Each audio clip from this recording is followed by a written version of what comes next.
Bonjour, bienvenue à vous. J'ai fait votre tirage pour le mois de mars sur votre signe. Un mois de mars qui va nous chahuter un peu encore, je pense. Ça commence en tout cas avec des énergies un petit peu plus lourdes. Tout ce dont nous ne sommes pas débarrassés sur le mois de janvier et février va revenir nous titiller. Oui. On verra comment ça va se passer pour vous. Tiens, je vais aller voir quel signe on va faire. Tant qu'à faire. J'ai encore tout ça. Et on part sur les cancers. Bonjour les cancers, bienvenue. Ce tirage est général. Ça veut dire quoi? Ça veut dire que tous les cancers ne vivent pas la même chose. Et il y a des choses qui vous parlent, qui peuvent parler à beaucoup de monde, puisqu'on vit quand même des histoires avec des réconciliations, des ruptures, des retours, des deuils, des tas de choses. Prenez vraiment ce qui vous parle. Si vous avez besoin d'une guidance pour vous, personnellement, dans votre lien avec un autre qui peut ne pas être avec vous, qui peut être en silence radio, en rupture, venez. Je fais des guidances d'1 heure où vous avez vos vocaux, vos photos, 1 heure pour vous, rien que pour vous, pour comprendre ce qui se passe, ou des visios de 2 heures. Et pour le mois de mars, toute guidance que vous prendrez, je vous offre un soin Reiki ou un soin Lao-Chi. C'est vous qui choisirez. Donc n'hésitez pas, si vous avez vraiment cette volonté de faire le pas, faites-le, c'est le bon moment. On y va pour vous, les cancers. Je prends le tarot des flammes jumelles de Géraldine Garance et je vais voir quelle est l'énergie sur votre vie sentimentale. Donc quelle énergie pour le mois de mars, pour les cancers. Il est énorme ce jeu. Une seule carte, on va essayer. Pour les cancers. Qui me regarde? Pas vraiment sauter. Ah, là j'en ai 2. On a une énergie de méditation. On réfléchit, on pense, on se met en retrait. On est peut-être dans l'introspection. En tout cas, on revient à l'intérieur de soi. Peut-être une relation qui nous demande de prendre du recul, de réfléchir, de rester connecté à notre cœur. Une vie sentimentale qui prend une tournure de mission, avec la mission divine. Ça peut être un lien d'âme, évidemment. Ça peut être quelque chose qui vient vous bousculer, vous bouleverser, vous mettre votre vie sans dessus-dessous, en fait. Méditation, mission divine. Je vais prendre l'oracle de la triade pour voir ce que nous dit cette mission divine pour vous, les cancers.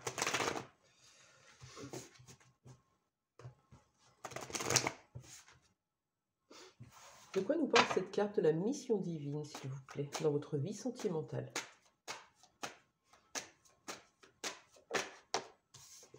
Ouais, il y a une alchimie. Alors cette carte, elle peut parler de scientifique, de pragmatique, de logique. Moi, j'aime bien le mot alchimie. Avec la mission divine, on a un lien énergétique, alchimique. Je ressens l'autre, l'autre me ressent. Il y a une connexion particulière qui fait que c'est pas comme d'habitude. Et puis ça m'obsède, et puis ça me prend la tête. J'ai besoin de la faire taire et d'écouter mon cœur et d'écouter mes ressentis à l'intérieur de moi, mes ressentis corporels. Ça demande vraiment à se reconnecter à son corps. Vous avez plein de façons de faire. Vous avez des thérapies comme le shiatsu, ou du yoga, ou du Tao, ou des ateliers comme ça, pour retourner à votre corps et plus être que dans le mental, dans la tête. Donc, quelque chose de l'ordre de l'alchimie, c'est beau.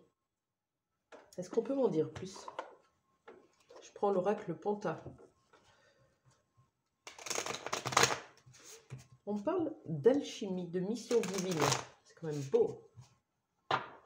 De quoi on nous parle, s'il vous plaît? J'en avais beaucoup trop. Allez, de quoi on nous parle, s'il vous plaît? Alchimie, mission divine pour les cancers.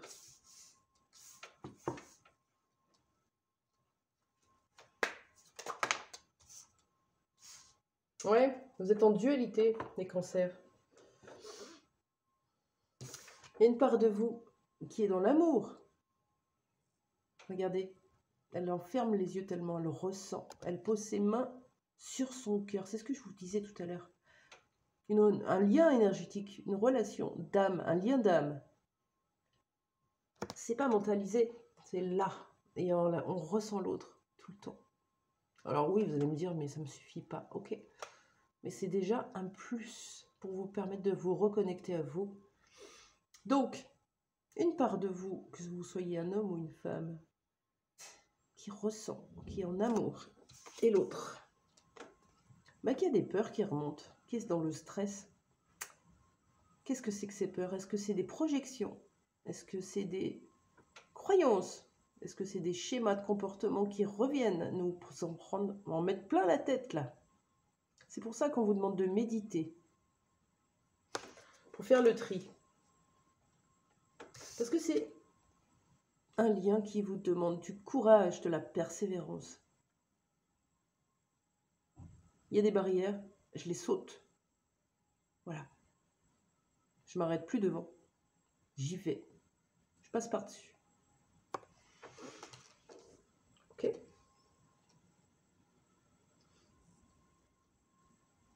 Une espèce d'alchimie qui se passe à l'intérieur de vous et qui vous met en dualité entre la tête et le cœur.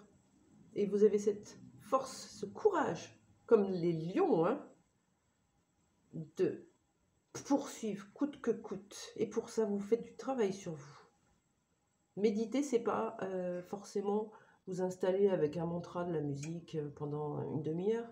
Ça peut, mais ça doit être quotidien. Ça peut être des promenades, ça peut être s'asseoir devant un plan d'eau et le regarder. Juste faire taire les pensées incessantes et être dans l'instant présent. Ça, c'est méditer.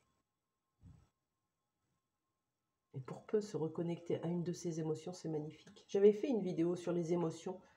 Essayez de la retrouver. Comment se reconnecter à une émotion, comment se reconnecter à son corps. J'ai fait des vidéos pour ça. Ça pourra vous aider. Quel est le conseil pour vous dans ce lien?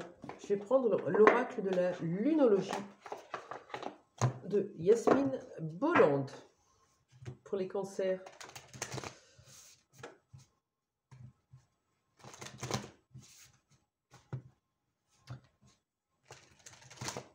Quel conseil pour vous dans ce que vous êtes en train de vivre au niveau sentimental?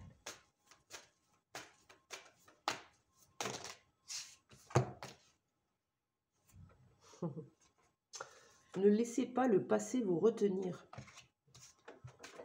Ne laissez pas ce qui s'est passé vous retenir. Ce qui s'est passé est passé. On le sort de sa tête et on se donne cette chance d'aller de l'avant. Pourquoi aller de l'avant?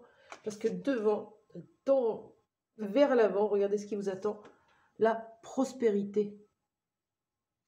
C'est magnifique. Travaillez sur l'instant présent. Travaillez à libérer vos croyances, les schémas du passé, les schémas en boucle. Libérez votre tête, reconnectez à vous, à votre cœur, et vous aurez ce que vous voulez en fait. La prospérité, c'est quoi? C'est une forme d'abondance amoureuse.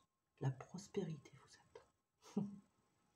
Je vous le souhaite vraiment de tout cœur. Je vous embrasse. N'hésitez pas à liker, à commenter et vous abonner. À très vite.